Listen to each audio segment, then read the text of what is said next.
Halo sahabat keluarga Pandu, bagaimana kabarnya hari ini? Semoga kita selalu sehat dan dimampukan Tuhan untuk melakukan tugas dan kerja kita.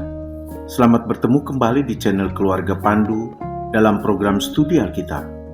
Studi Alkitab kita kali ini diambil dari Kejadian 1 ayat 28-31. Sebelum mendengarkan penjelasan saya, silakan sahabat-sahabat keluarga Pandu membaca teks Alkitabnya terlebih dulu. Sebelum lanjut, jangan lupa subscribe, like, komen, dan share untuk membantu mengembangkan channel ini, supaya channel ini bisa bermanfaat untuk siapa saja. Teks ini adalah bagian dari narasi penciptaan. Teks ini secara khusus berbicara tentang apa yang Allah lakukan di hari ke-6 dalam rangkaian penciptaan. Narasi penciptaan hari ke-6 ini sebenarnya dimulai dari pasal 1 ayat 24, di mana Allah menciptakan segala jenis makhluk hidup, termasuk ternak, binatang melata, dan binatang liar. Penciptaan binatang ini kemudian dilanjutkan dengan penciptaan manusia yang diceritakan di pasal 1 ayat 26 dan 27. Setelah Allah menciptakan manusia, laki-laki dan perempuan, di ayat 28 Allah memberkati mereka dan memberi mereka perintah untuk beranak cucu.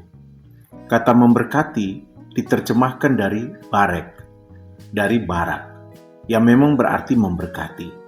Namun ini juga sebuah gambaran antropomorfisme, karena barak juga mempunyai arti berlutut yang berkaitan dengan makna memberkati atau memuja Tuhan. Namun penekanannya di sini adalah Allah yang memberkati manusia yang diciptakannya. Barek dalam bentuk piel imperfect bisa berarti bahwa pemberian berkat itu belum selesai. Bisa dimaknai bahwa Allah masih akan memberkati manusia ciptaannya itu. Sementara itu kata beranak cucu diterjemahkan dari bahasa Ibrani parah. Parah secara harfiah berarti berbuah atau tumbuh subur. Dalam hubungan dengan manusia dan hewan, parah diartikan sebagai melahirkan. Dalam teks ini, parah diartikan sebagai beranak cucu. Parah disejajarkan dengan raba, yang diartikan tebelai dengan bertambah banyak. Raba secara harfiah berarti melipat gandakan atau menjadi banyak atau menjadi besar dalam arti bertumbuh. Dengan demikian, manusia yang diciptakan Allah diminta untuk beranak cucu dan menjadi banyak atau berlipat ganda jumlahnya. Ini adalah pesan pertama yang diterima manusia yang baru saja diciptakan Allah. Banyak penafsir sepakat bahwa pesan ini, beranak cucu dan bertambah banyak, harus lebih dipahami sebagai berkat ketimbang perintah. Dengan demikian, memiliki anak dan cucu serta bertambah banyak untuk mengisi bumi adalah berkat Tuhan bagi manusia. Sebagai refleksi atas kehidupan saat ini, khususnya terkait dengan perkawinan, kita harus melihat bahwa perkawinan bukan pertama-tama dipahami untuk memiliki anak dan cucu. Ingat, memiliki anak dan cucu adalah berkat Tuhan, bukan semata-mata karena orang sudah menikah dan keduanya adalah pasangan yang subur. Tujuan beranak cucu dan bertambah banyak adalah pertama untuk memenuhi bumi. Kata male yang dipakai di sini memang secara harfiah berarti mengisi atau membuat penuh. Beberapa penafsir mengatakan bahwa Tuhan menjadikan sebuah lahan yang kosong atau tanah yang kosong atau bagian yang kosong, dan karena itu bagian itu harus diisi atau dipenuhi, dan melalui perintah Tuhan untuk beranak cucu dan memenuhi bumi, bagian ini akan diisi oleh manusia. Memenuhi bumi berhubungan dengan menaklukkan bumi. Kabas memang mengandung arti menaklukkan dan menjadikan budak. Kalau bumi ditaklukkan dan menjadi seperti budak, maka bumi benar-benar berada dalam kuasa manusia.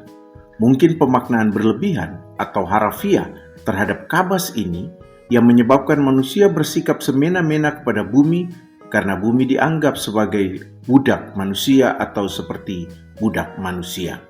Padahal firman Tuhan juga sangat menekankan perilaku adil dan penuh kasih dari tuan kepada hamba atau budaknya.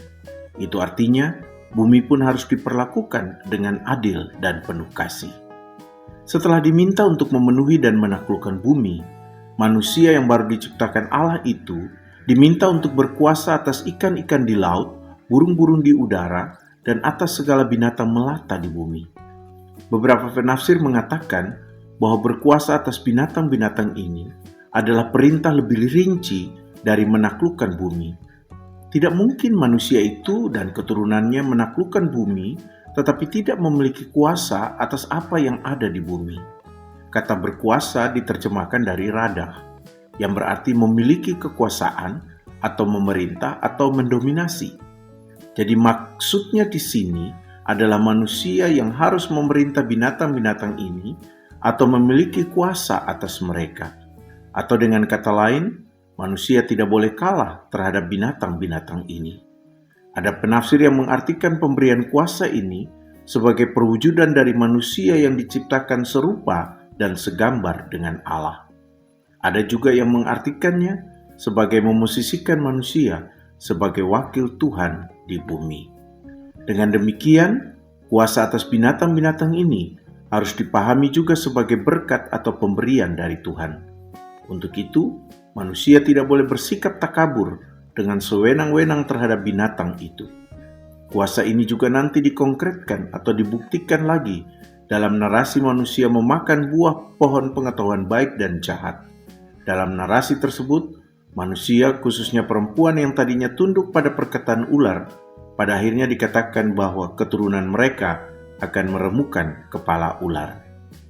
Allah tidak hanya memberkati manusia dengan keturunan dan kuasa atas bumi dan binatang-binatang. Dia juga mengatur apa yang menjadi makanan mereka. Di ayat 29, penulis menjelaskan apa yang menjadi makanan mereka. Kata memberi diterjemahkan dari bahasa Ibrani Natan. Secara harfiah, Natan berarti memberikan.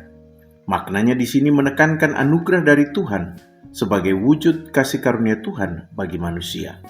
Jadi makanan ini bukan semata-mata pemberian, tetapi juga anugerah Tuhan. Ini memperlihatkan juga cara Tuhan memperhatikan dan merawat hidup manusia. Makanan yang diberikan adalah tumbuhan yang menghasilkan biji dan dari pohon yang buahnya berbiji. Kata esep yang digunakan di sini dan diterjemahkan dengan tumbuhan secara harfiah berarti rumput atau herbal atau jamu-jamuan. Itu berarti tumbuh-tumbuhan yang dimaksudkan di sini adalah sejenis rerumputan atau herbal. Ada penafsir yang menerjemahkan esep ini sebagai tanaman sereal yang berbulir. Ada yang mengatakan bahwa gandum dan jagung termasuk di sini. Penetapan tumbuh-tumbuhan berbiji sebagai makanan ini berbeda dengan penetapan setelah peristiwa air bah. Lihat Kejadian 9 ayat 3. Beberapa orang di masa kini mengartikan teks ini sebagai gaya hidup vegetarian, sehingga mereka menganjurkan gaya hidup yang sesuai dengan kehendak Allah. Namun penulis Kejadian tidak sedang berbicara tentang asal-usul makanan vegetarian dalam kisah ini. Ada penafsir yang mengatakan bahwa menjadikan jenis rerumputan yang memiliki biji atau yang diartikan juga sebagai berbulir menunjukkan bahwa manusia pertama dalam kisah Kejadian memiliki makanan yang sama seperti di lingkungan masyarakat Asia Barat Daya kuno, khususnya Mesopotamia. Hal ini dikisahkan dalam epos Gilgamesh tentang Enkidu yang hidup dengan binatang-binatang dan memakan jenis rerumputan. Jika manusia diberikan jenis rerumputan yang berbiji dan buah yang berbiji sebagai makanan, maka kepada binatang-binatang diberikan tumbuhan hijau sebagai makanan. Hayat atau binatang liar juga belum memakan daging di sini. Jika yang dimakan manusia adalah esep zera, maka yang dimakan binatang-binatang ini adalah yerek ezeb atau rerumputan hijau. Allah membuat pembagian makanan yang jelas antara manusia dan binatang. Jika manusia memakan rerumputan yang berbiji dan buah-buahan yang berbiji, maka binatang hanya memakan rerumputan hijau. Tidak ada rantai makanan seperti yang kita pelajari dalam ilmu biologi. Ada penafsir yang mengatakan bahwa setelah air bah, ketika manusia memiliki kebebasan lebih untuk jenis makanan yang bisa dimakannya, maka binatang juga memiliki kebebasan untuk memilih makanannya. Semua ini sebenarnya ingin memperlihatkan bahwa bagaimana manusia dan binatang hidup, mereka diatur oleh Allah. Mereka tidak memiliki kebebasan sepenuhnya pada diri mereka sendiri. Inilah gambaran dari Allah sebagai pencipta dan pengatur hidup ini. Tuhan di sini berperan sebagai penjamin bahwa manusia dan binatang memiliki akses ke makanan mereka masing-masing dan tidak akan terjadi perebutan di antara mereka. Allah membuat keseimbangan dan keharmonisan di antara manusia dan binatang untuk mendapatkan kebutuhan makanan mereka. Ini juga adalah gambaran dunia yang penuh damai dan tanpa kekerasan, karena belum ada binatang yang satu memangsa binatang yang lain. Begitu pula manusia belum menjadikan binatang sebagai makanannya. Inilah refleksi dunia yang damai sebelum manusia melanggar perintah Tuhan. Inilah kedamaian sebelum manusia jatuh ke dalam dosa. Allah kemudian melihat bahwa semua yang dijadikannya itu sangat baik. Lalu bersabdalah, jadilah petang dan jadilah pagi. Penulis mengatakan bahwa itu terjadi di hari ke-6. Ketika Tuhan menciptakan dunia dan segala isinya. Sebelum sampai pada pernyataan Wehine Top Meot, sungguh sangat baik, penulis mengatakan bahwa Tuhan melakukan evaluasi atau refleksi terhadap karyanya. Ini digambarkan melalui penggunaan kata ra'a. Ra'a secara harfiah berarti melihat, namun ra'a bukan hanya berarti melihat, tetapi juga mengamati, mempertimbangkan, dan memahami. Akhirnya Tuhan menyimpulkan bahwa Wehine Top Meot, sungguh semua karya ciptaannya itu sangat baik. Jadi tidak hanya terbatas pada manusia. Dengan demikian, Wehine Top Meot adalah ekspresi keagungan karya Allah. Keselarasan dan keharmonisan di antara semua ciptaan inilah yang menunjukkan bahwa semua itu sungguh amat baik. Inilah semua yang terjadi dalam lingkaran pagi dan petang sampai dengan hari ke-6. Ada penulis yang menafsir dan merefleksikan narasi ini dengan mengatakan bahwa ini adalah cara Tuhan menguatkan orang beriman di tengah pergumulannya dalam menghadapi berbagai masalah hidup di dunia yang diciptakan Tuhan. Ketika narasi ini ditulis, manusia tentu saja sering berhadapan atau sedang berhadapan dengan berbagai tantangan dan keprihatinan yang mungkin saja mengancam iman mereka.